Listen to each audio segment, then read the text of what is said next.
Korang ada tak member yang nampak biasa-biasa je, tak viral, tak tayang kereta mewah kat IG, tapi sekali lepak, baru tahu dia rupanya CEO Mega Holdings. Dia tak jual barang trending, tak buka bisnes hype, tapi dia buat bisnes yang orang jarang nak pandang. Bisnes boring, tapi steady print duit.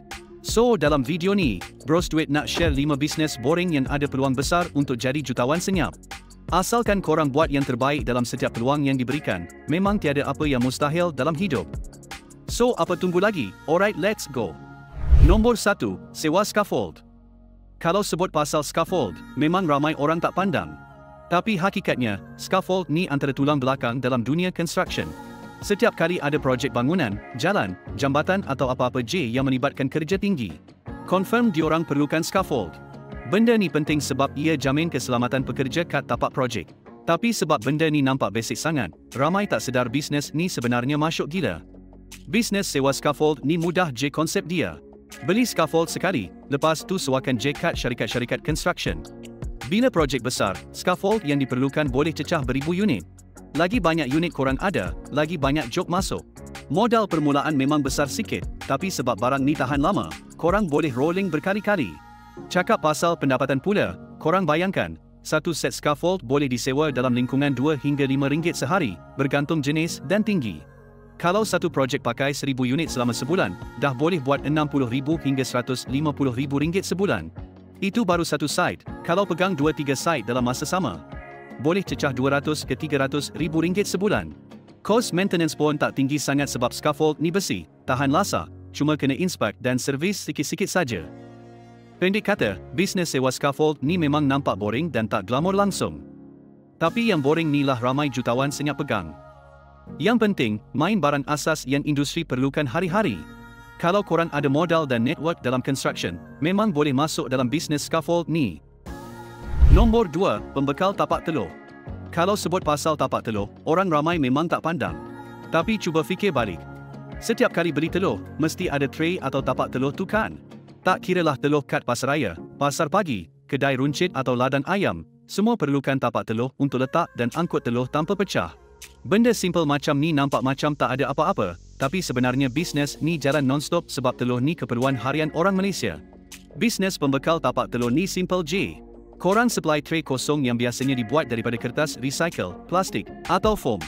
Ada ladang ayam yang beli secara pukal untuk parking, ada juga kilang makanan, pemborong atau pasaraya ambil dari pembekal. Lagi menarik, tapak telur ni bukan setakat untuk telur ayam je. Telur itik, telur kampung pun pakai benda yang sama. Dari segi pendapatan, korang jangan terkejut. Satu tapak telur kertas boleh dijual dalam 30 ke 50 sen seunit.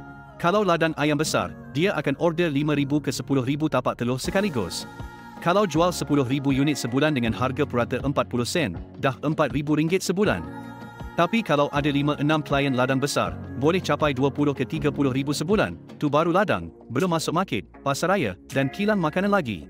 Margin pun cantik sebab kos nak hasilkan satu tray tu tak sampai separuh dari harga jual. Kesimpulannya, walaupun bisnes ni nampak biasa saja, tapi yang pegang bisnes tapak telur ni ramai yang jadi jutawan senyap. Diorang steady jalan bisnes ni bertahun-tahun sebab tahu permintaan takkan habis. Kalau korang boleh masuk industri ni, jaga network ladang-ladang ayam dan kilang makanan, memang boleh pegang market. Senyap-senyap je duit jalan. Nombor 3, pengeluar cat. Bisnes pengeluar cat ni kalau dengar memang tak hype langsung. Tapi cuba tengok keliling korang. Sama ada rumah, kilang, sekolah, masjid, kedai, papan tanda, lori, pipe, besi, kaya, semua pakai cat. Cumanya orang jarang fikir pasal siapa yang buat cat tu. Ramai ingat kilang cat ni syarikat besar je pegang, tapi sebenarnya ramai pengusaha kecil dan SME yang senyap-senyap pegang market lokal, especially cat industri dan projek kerajaan. Dalam bisnes ni, ada banyak jenis. Ada cat tembok, cat kayu, cat besi, cat jalan raya, sampai cat tahan panas dan cat anti karat. Setiap jenis ada pasaran dia. Yang mestinya, produk ni repeat order. Bila cat dah habis, mesti beli lagi. Kalau klien besar macam syarikat construction, kilang besi, atau kontraktor kerajaan, diorang akan order ribu-ribu liter sekali sebab projek biasanya ambil masa lama dan perlukan stok cat konsisten. Kalau dapat kontrak supply cat untuk projek-projek macam ni, memang masuk gila. Dari segi pendapatan, satu tong cat 5 liter boleh jual dalam lingkungan 50 ke 200 ringgit, bergantung jenis dan kualiti. Kalau jual untuk projek besar, diorang ambil terus dalam 100-500 tong. Contohnya, kalau korang dapat projek cat bangunan kerajaan atau jalan raya, satu projek saja boleh cecah RM50,000 ke RM300,000 nilai cat. Margin bisnes ni pun tinggi sebab kos bahan mentah macam resin, pigment, solvent tak setinggi harga jual. Kalau ada kilang sendiri, lagi cantik, boleh kontrol kos, buat brand sendiri, jual direct tanpa orang tengah. Jadi, walaupun bisnes pengeluar cat ni nampak boring, tapi sebenarnya demand dia tak pernah berhenti. Siapa yang pandai jaga kualiti, harga dan servis, memang boleh pegang market lokal dan jadi jutawan senyap. Nombor 4, pembekal dan pemasangan kabinet dapur. Bisnes pembekal dan pemasangan kabinet dapur ni memang antara bisnes yang orang selalu pandang sebelah mata je. Nampak macam kerja tukang biasa, tapi sebenarnya demand dia steady gila sebab setiap rumah, kedai makan, pejabat, malah homestay pun sekarang nak dapur yang kemas, cantik dan tersusun. Bila orang renovate rumah, benda pertama dia fikir mestilah dapur. Kat situlah tempat masak, makan, lepak, jadi memang kabinet dapur ni benda wajib. Lagi-lagi sekarang orang suka dapur moden, minimalis, custom ikut rumah masing-masing. Kerja dia senang nak faham, customer order, kita design ikut saiz dapur, bagi pilihan material macam chipboard, melamin, solid wood, quartop atau marble. Bila dah set harga dan design, tim akan pasang. Kadang-kadang customer ambil sekali dengan meja makan built-in, almari kasut atau wardrobe, boleh upsell. Yang best, kalau dapat projek rumah baru, boleh masuk 5-10 unit terus. Ada juga yang buat dengan pemaju rumah, repeat job confirm masuk.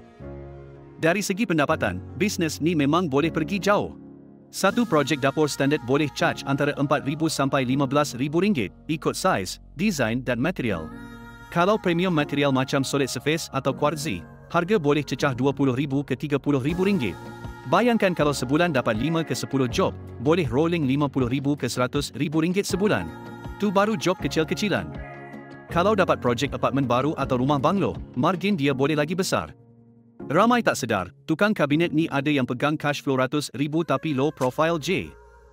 Selain buat kabinet dapur rumah orang, bisnes ni boleh kembangkan ke custom perabot built-in untuk pejabat, kaf, kedai atau booth pameran. Siapa yang rajin, boleh ambil job ubah suai homestay dan buat kitchen cabinet cantik-cantik, confirm laku. Cukup ada workmanship yang cantik, harga berpatutan dan servis tip-top, job masuk tak putus. Lagi-lagi kalau ada networking dengan kontraktor rumah dan interior designer, memang tiap-tiap bulan confirm ada job. Alright guys, itu dia 5 bisnes boring yang ada peluang besar untuk jadi jutawan senyap. Ingat, bisnes ni tak semestinya kena nampak cool untuk jadi lubuk duit. Kadang-kadang, yang paling low profile itulah yang paling untung. Kalau korang nak idea-idea bisnes boring yang lain, boleh singgah video saya yang lain. Jangan lupa like dan subscribe untuk lebih banyak konten idea bisnes. Jumpa lagi dalam video seterusnya, bye.